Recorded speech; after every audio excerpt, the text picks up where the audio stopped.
What is sound?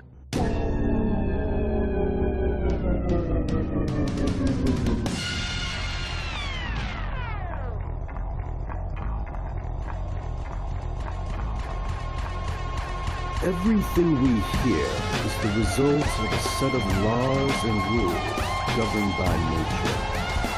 The physics of our universe. In action.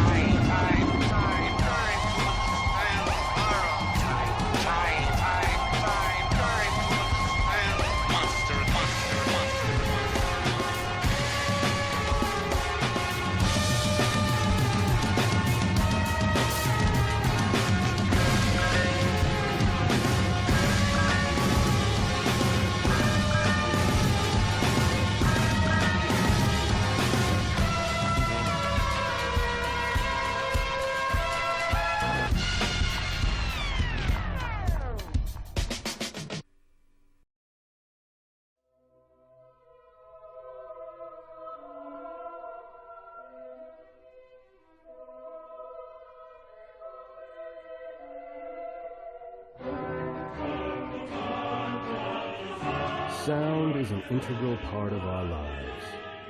Something as simple as a vibration through our air has the power to create this.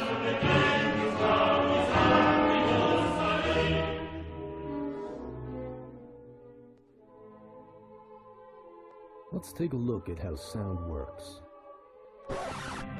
To begin with, what is involved in producing sound? To help answer this question, we experiment first with the tuning fork.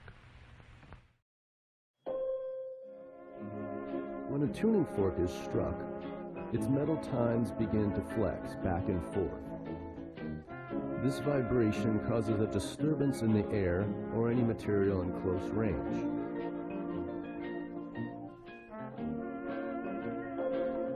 Each movement or vibration sets up new disturbances, or sound wave impulses. The sound wave creates areas of high and low pressure, shown here by the concentric rings moving outward from the source.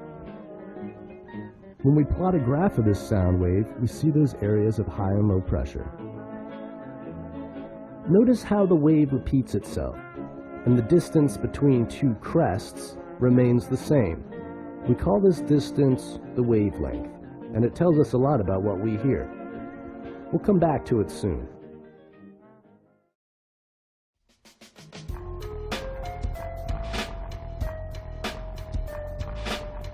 I will amuse myself with terror.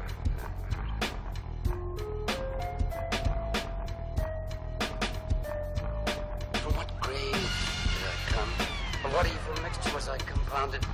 I have the time, all the time I need to put in. So what makes one sound different from another? It's all still just vibrations through the air, right? Well, it all comes back to our wave. This displacement above the neutral line is called amplitude, and it is amplitude that determines loudness. So the larger the wave's amplitude, or pressure change, the louder the sound. And the smaller the wave's amplitude, or pressure change, the quieter the sound. Now what about pitch? Remember our wavelength, the distance the wave travels before repeating itself? Well, if a sound has a long wavelength, it's low in pitch. And if the wavelength is short, the pitch is high.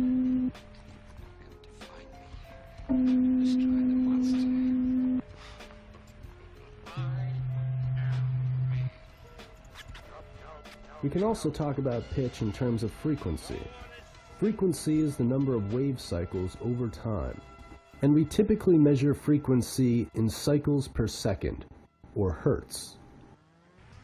These waveforms have been slowed down to illustrate the concept of frequency, but in reality, the human ear can't perceive sounds below 20 hertz. The highest frequency a person can hear is about 20,000 hertz. Well, you tell me, can you hear this? Anything? If not, you're probably getting old. Hey, Billy me Jared Wise joins us live. Hey kids, tired of your cell phone being heard in class? Now presenting the mosquito ringtone. Inaudible to those over the age of 25. Call today.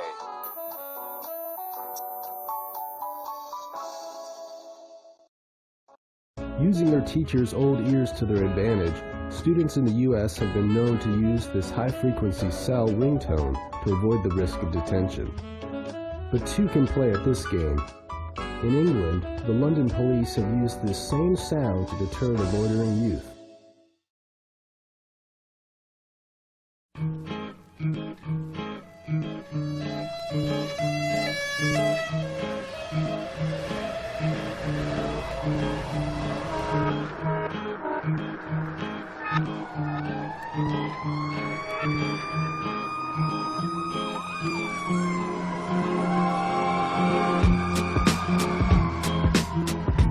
We've all heard this before. A train, car, or siren passes by us, and its pitch seems to bend. Why does this happen? Well, it's called the Doppler Effect. As the object approaches us, its sound wave is compressed. Here we can see the wavelength is decreasing, and as a result, its pitch is increased. But the waveform trailing the object is stretched out, and this gives us a longer wavelength and a lower pitch.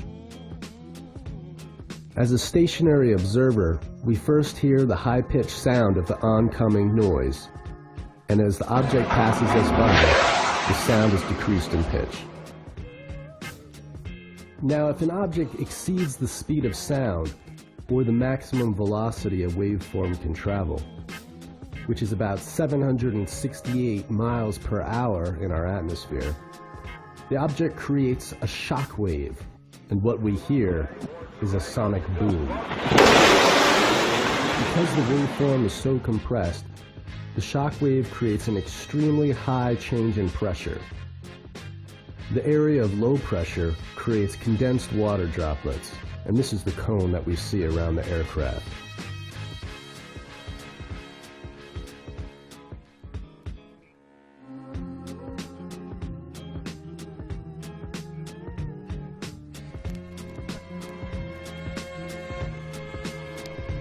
So now we know a little bit more about sound, and maybe it'll change the way we listen.